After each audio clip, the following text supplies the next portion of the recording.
संविधान दिवस पर अखिलेश यादव की जोरदार स्पीच, आइए सुनते हैं। माननीय रक्षा मंत्री जी, उन्होंने अपनी बात रखी। अभी कांग्रेस पार्टी की नवनिर्वाचित सांसद उन्होंने अपनी बात रखी। उसके बाद अध्यक्ष महोदय मुझे बोलने का मौका मिल रहा है।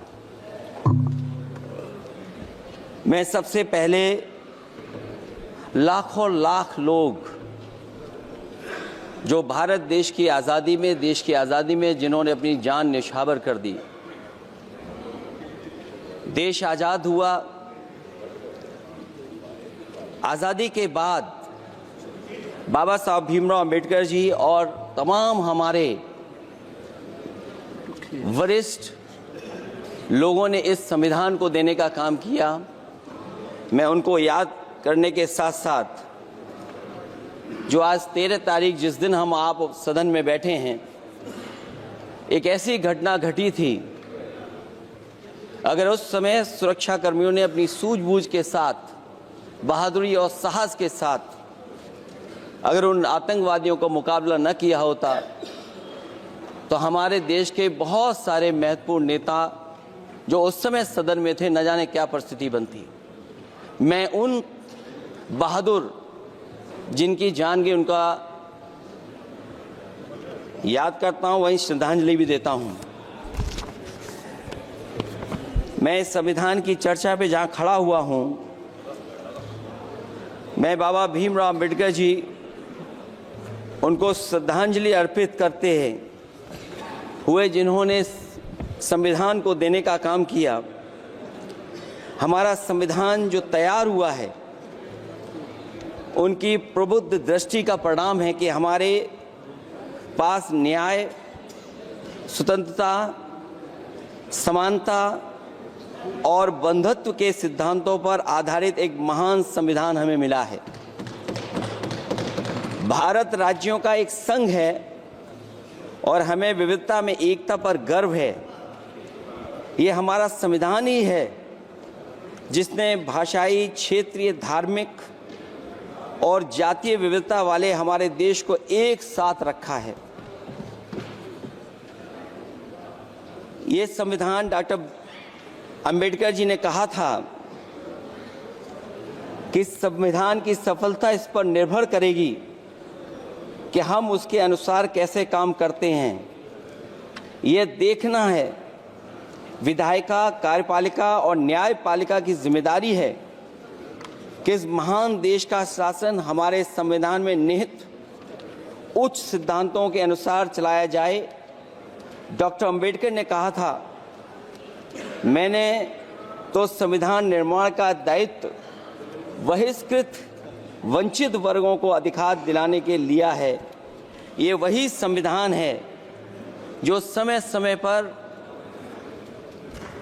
हमारा रक्षा कवच बनता है।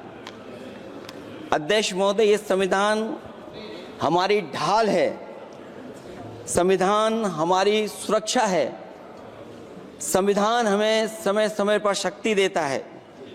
संविधान ही देश की 90% शोषित, उपेक्षित, पीड़ित, वंचित जनता के अधिकारों का सच्चा संरक्षक है।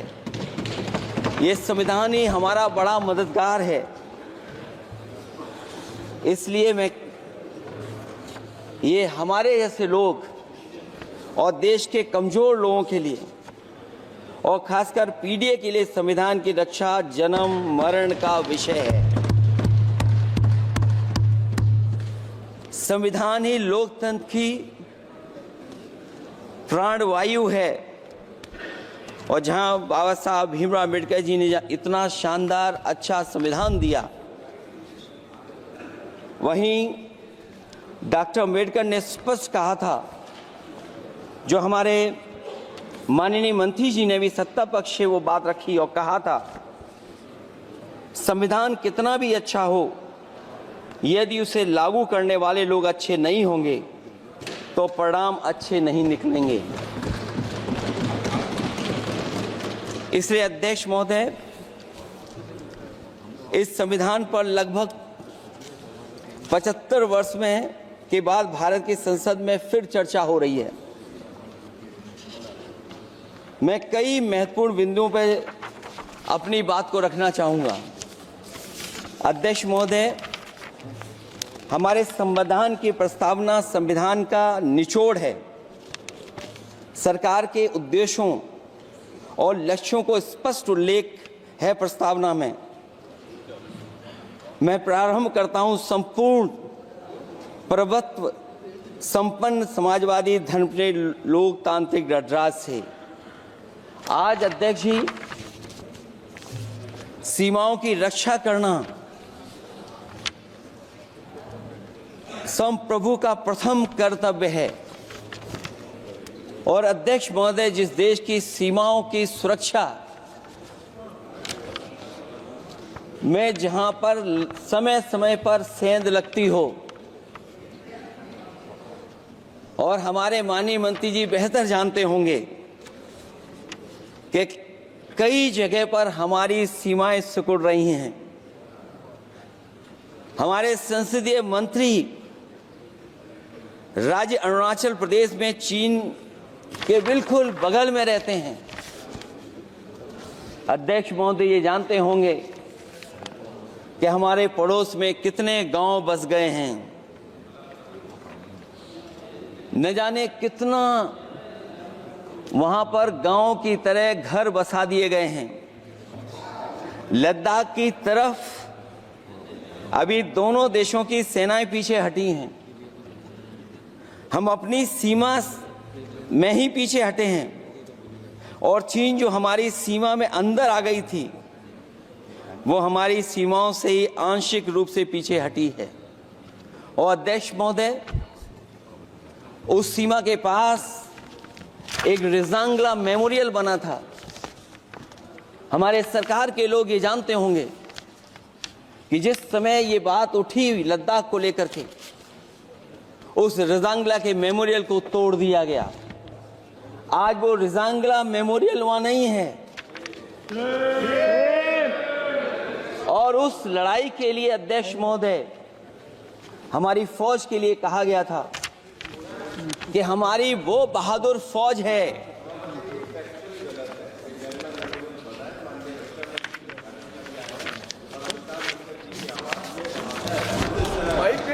अध्यक्ष महोदय, यही तो फर्क है। कहां पर था, कहां पर बना अब। और अध्यक्ष महोदय, मैं सरकार को बताना चाहता हूं, अध्यक्ष जी, मंत्री जानते होंगे, मंत्री जी, केवल 12 किलोमीटर सड़क बनी थी, और पड़ोसी देश ने क्या क्या नहीं कहा गया। और वो समय आएगा जब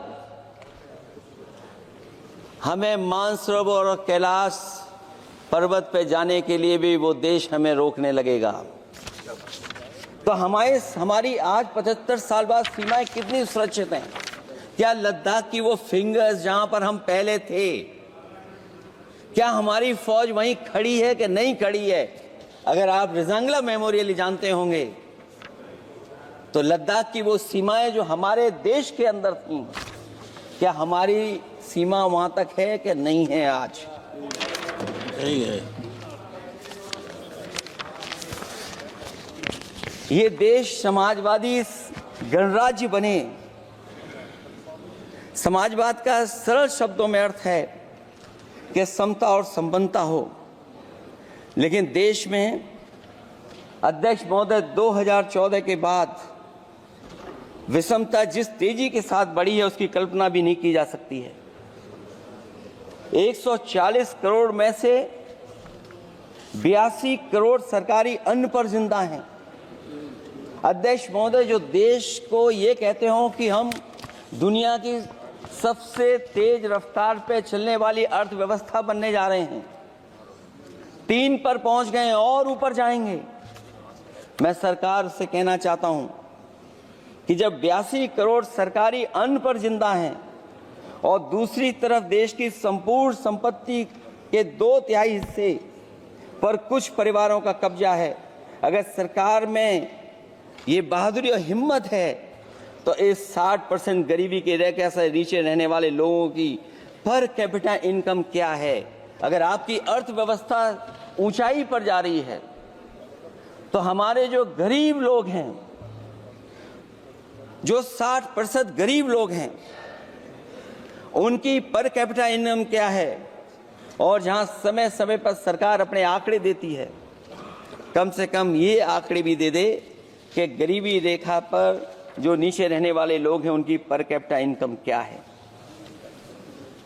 इससे स्पष्ट हो जाएगा कि 5% लोगों की पर कैपिटा इनकम क्या है। हमारा प्रेमबली कहता है कि धर्म निरपेक्ष गणराज्य बने, राज्य की निगाह में सभी धर्म समान हैं। हमारा सेकुलरिज्म हमें रिलीजियस इक्वलिटी का रास्ता दिखाता है। यही ना अर्थ इसका है। क्या इस पर सरकार अमल कर रही है? देश के 20 करोड़ से ज्यादा अल्पसंख्यकों के, विशेषकर मुसलमानों को दूसरे दर्जे का नागरिक बना देने का प्रयास चल रहा है। उन पर हो रहे अत्याचार प्रतिदिन बढ़ते जा रहे हैं। उनकी संपत्ति को लूटा जा रहा है, हत्याएं की जा रही हैं, घर तोड़े जा रहे हैं, उनके पूजा स्थलों पर कब्जा प्रशासन की मदद से किए जा रहे हैं। अगर ये धर्मनिरपेक्षता, तो धर्म शासित राज्य की क्या परिभाषा है? और हाल ही में हम लोगों ने अध्यक्ष महोदय उदाहरण देखा है कि किस तरीके से उत्तर प्रदेश में कई महत्वपूर्ण जगह पर इस तरह की घटनाएं जानबूझ करके की गई। मुझे याद है उस समय, जिस समय उत्तर प्रदेश का इलेक्शन चल रहा था, बहुत से लोगों को वोट डालने का अधिकार जिनको था, उनको अधिकार से रोका गया और जो लोग वोट डालने जा रहे थे उन्हें डराया धमकाया जा रहा था। ऐसे इंतजाम किए गए थे कि ये वोट डालने के लिए वोट बूथ तक न पहुंच पाए। वो तस्वीरें अध्यक्ष महोदय न केवल हम लोगों ने देखी, बल्कि पूरे देश और दुनिया ने देखी होंगी कि किस तरीके से उत्तर प्रदेश की सरकार के प्रशासन के इशारे पर एक पुलिस के अधिकारी ने महिलाओं को वोट से डालने से रोका और रिवॉल्वर दिखा करके कहा कि वोट डालने नहीं जाओगे। मैं उन बहादुर महिलाओं को बधाई देना चाहता हूं कि उन्होंने परवाह नहीं की और उन्होंने कहा कि इससे कुछ जान जाने वाली नहीं, अगर जान भी जाएगी तो हम वोट डाल करके आएंगे। क्या यही लोकतांत्रिक गणराज्य है? सच्चे लोकतंत्र में जनता श्रद्धापूर्वक मतदान के माध्यम से अपनी सरकार चुनती है। क्या हम सही अर्थों में लोकतांत्रिक व्यवस्था में जी रहे हैं, जहां सरकार मशीन और सरकारी मशीनरी के जरिए जहां चाहे अपनी सरकार बना लेती है, जनता के मत का कोई अर्थ नहीं रखे हैं, वह लोकतंत्र नहीं कहा जा सकता है। यह व्यवस्था जब तेजी से लोकतंत्र में तानाशाही की तरफ बढ़ रही है, हिटलर ने भी तो जनता द्वारा चुने जाने के बाद संविधान में संशोधन करके तानाशाही कायम कर दी थी। हमारी सरकार भी उसी के समांतर चलने का प्रयास कर रही है। प्रस्तावना में अध्यक्ष महोदय सामाजिक, आर्थिक और राजनीतिक न्याय दिलाने की बात है। अध्यक्ष महोदय, मैं जब सरकार की तरफ से माननीय मंत्री जी को सुन रहा था, उन्होंने जाति जनगणना को लेकर के कहा कि जाति जनगणना कराना चाहे तो करा लें। हम लोग तो उस पक्ष के धर लोग हैं, अगर आप करा सकते हैं तो आप कराइए। नहीं अध्यक्ष महोदय, जब कभी भी हम लोगों को मौका मिलेगा तो जाति जनगणना कराने का काम हम लोग करेंगे। सामाजिक न्याय समाज के अनुसूचित जाति, अनुसूचित जनजाति और अन्य पिछड़े वर्गों को न्याय दिलाने का बड़ा अस्त्र आरक्षण था, उसे समाप्त कर दिया गया है। आउटसोर्सिंग और कॉन्ट्रैक्ट बेसिस पर थोड़ी बहुत नौकरियां जो दी जा रही हैं, उनमें दलितों और पिछड़ों का कोई आरक्षण नहीं है। शिक्षण संस्थाओं और विश्वविद्यालय में प्रोफेसर्स और वाइस चांसलर के चयन के समय इनके आगे लिख दिया जाता है एक नया शब्द का इजाद हुआ, NFS, नॉट फाउंड सुटेबल। सरकारी उपक्रम भेज दिए, प्राइवेट उपक्रमों में कोई आरक्षण नहीं है।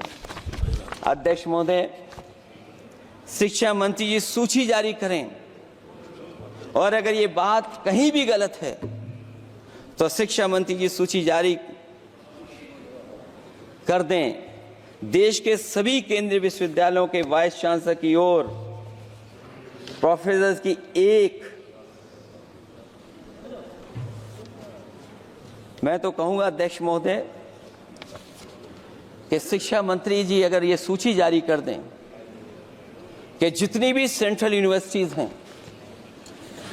और उनके माध्यम से जितने भी प्रोफेसर्स का अपॉइंटमेंट हुआ है, सब बात साफ हो जाएगी।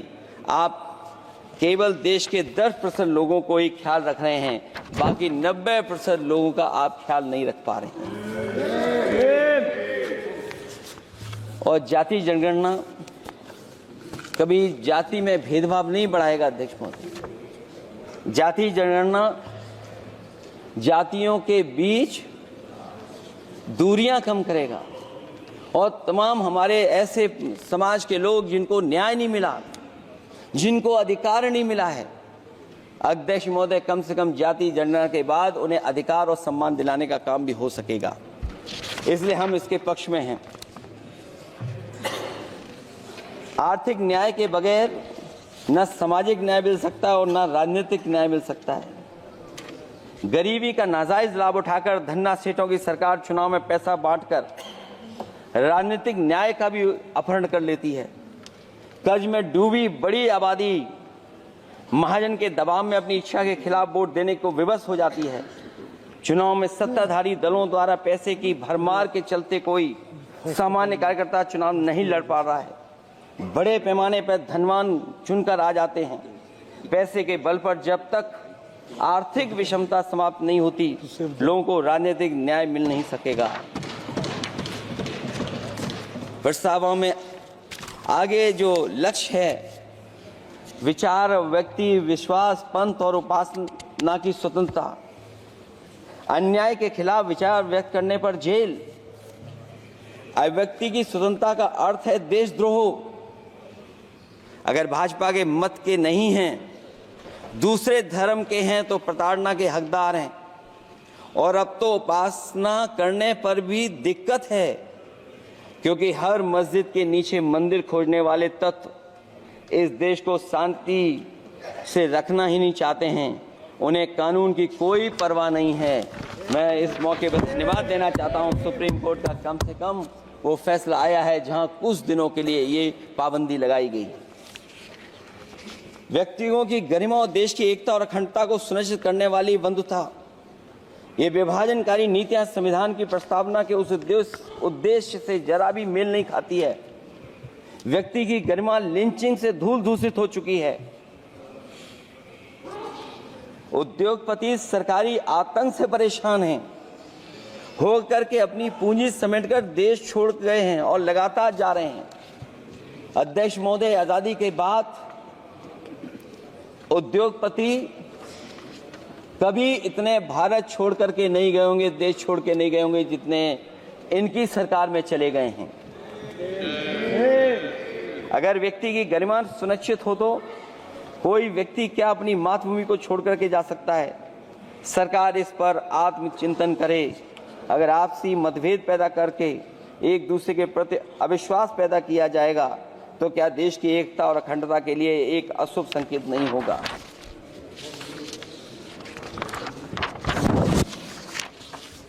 अध्यक्ष महोदय,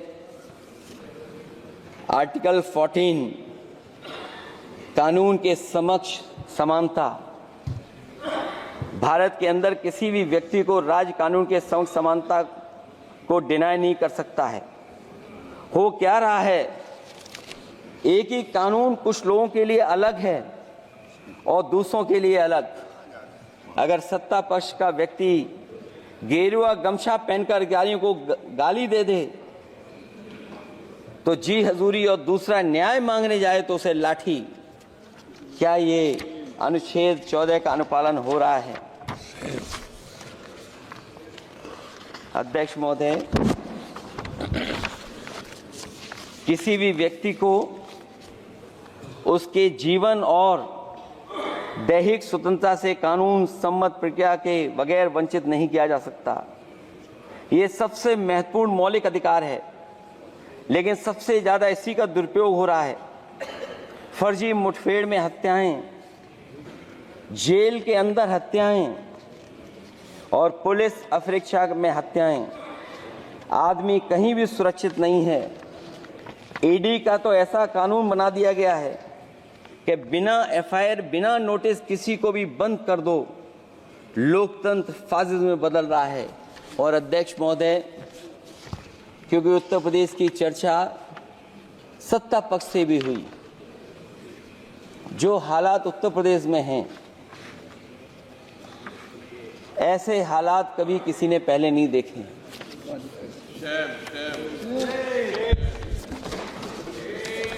जहां पर कानून की समय समय पर धज्जियां उड़ रही हैं। और अध्यक्ष महोदय, केवल एक घटना नहीं मैं कहना चाहता हूं, ऐसी तमाम घटनाएं हैं जिनके बारे में मैं कह सकता हूं। आज़ादी के बाद अगर हम 75वें वर्ष में इस बात पर चर्चा करें संविधान पर, और आए दिन लोगों को न्याय मांगने के लिए आत्मदाह करना पड़े, तहसील हो वहां पे आत्मदाह, जिलाधिकारी हो वहां पे आत्मदाह, न्याय मांगने के लिए अगर मुख्यमंत्री आवास में जाना पड़े वहां पे आत्मदाह। सोचिए हम किस दिशा में जा रहे हैं। और अध्यक्ष महोदय, किसने नहीं देखा कि टीवी पे चलते हुए लोगों की जान ले ली गई? लाइव देखा है सबने। ये कहां का न्याय है? न केवल वो, बल्कि पता नहीं अध्यक्ष महोदय, हमारा प्रदेश कस्टोडियल डेथ में सबसे आगे जा रहा है, महिलाओं के उत्पीड़न में सबसे आगे जा रहा है। ये मैं नहीं कह रहा हूं, अध्यक्ष महोदय, ये सरकार के आंकड़े बता रहे हैं। और न केवल इन चीजों में आगे जा रहा है, बल्कि आजकल जो नए जमाने का डिजिटल इंडिया है, अगर साइबर अपराधों में सबसे आगे कोई प्रदेश दिखाई दे रहा है तो वो उत्तर प्रदेश दिखाई दे रहा है। ये अलग बात है अध्यक्ष महोदय कि कभी कभी जो डबल इंजन की सरकार चलने वाले जो दावा करते थे, पहले इंजन टकराते थे, अब तो डब्बे भी टकराने लगे हैं। Double engine single driver. और होड़ लगी हुई है कि कभी किसी ने दिल्ली का रास्ता किसी माध्यम से अपनाया था, उसी रास्ते पे चल करके आगे बढ़ना चाहते हैं। इससे खराब इस लोकतंत्र में और क्या हो सकता है? जिन लोगों ने ये कहा हो कि हम नौकरियां दे देंगे, आज नौकरियां कहां हैं? रोजगार कहां हैं? और अध्यक्ष महोदय, अगर वादा किया जाए नौकरी और रोजगार का, इन्वेस्टमेंट का, और सपने बड़े दिखाए जाएं, ये बात मैं इसलिए कह रहा हूं कि माननीय मंत्री जी भी उसी प्रदेश से आते हैं, प्रधानमंत्री जी भी उसी प्रदेश से आते हैं। आज कई मायनों में, कई आंकड़ों में उत्तर प्रदेश पीछे दिखाई दे रहा है। जहां रोजगार के सवाल पर, जो सरकारी नौकरियां इसलिए नहीं क्योंकि आरक्षण न देना पड़ जाए, इसे सरकारी नौकरियां नहीं हैं। आए दिन पेपर आउट, पेपर लीक, न केवल पेपर लीक है बल्कि जानबूझ करके पेपर लीक कराया जाता है जिससे कि परीक्षा रद्द की जा सके। और जो अग्निवीर वाला सवाल था वो आज भी वैसा ही का वैसा है। हम लोग अग्निवीर वाली व्यवस्था कभी स्वीकार नहीं कर सकते हैं। जो पहले भर्ती जैसी होती थी अध्यक्ष महोदय, अगर वैसी ही भर्ती होगी तो हमारी सीमाएं और सुरक्षित होंगी, हमारे और नौजवान जाकर के देश की असली पक्की वर्दी पहनने का काम करेंगे। ये अध्यक्ष महोदय कैसी चर्चा संविधान की जो है बिना प्रधान की।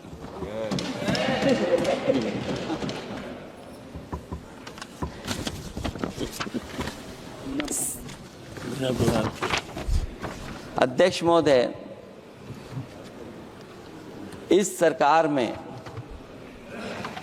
जो लोकतंत्र के साथ खिलवाड़ हुआ है, इतना कभी खिलवाड़ नहीं हुई होगी।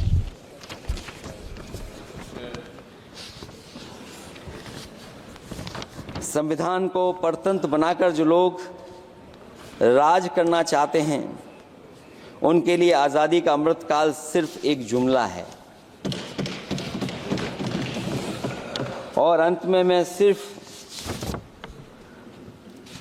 एक ही बात कहना चाहता हूं कि संविधान बचेगा तो न्याय बचेगा, और न्याय बचेगा तभी सबको बराबर मान सम्मान, सबको बराबर मौके मिलेंगे, भेदभाव भी मिटेगा।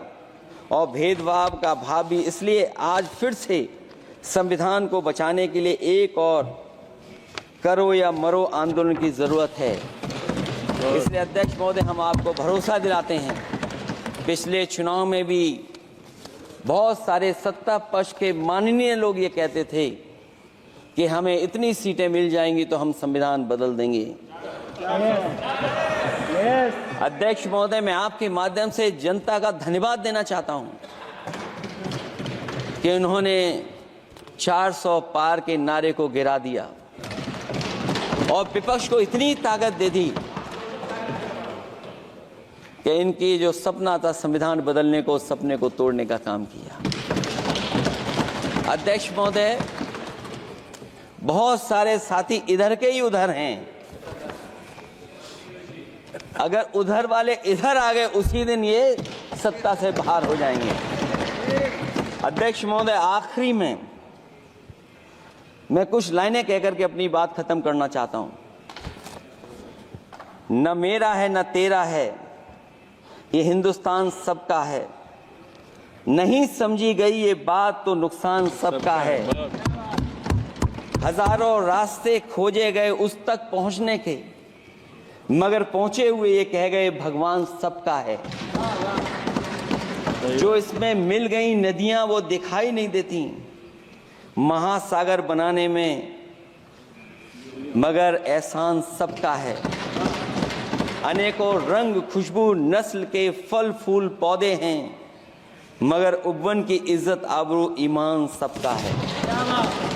हमें उम्मीद है कि इस चर्चा के बाद बाबा साहब भीमराव अम्बेडकर जी का दिया हुआ संविधान को बदलने का सपना नहीं देखा जाएगा।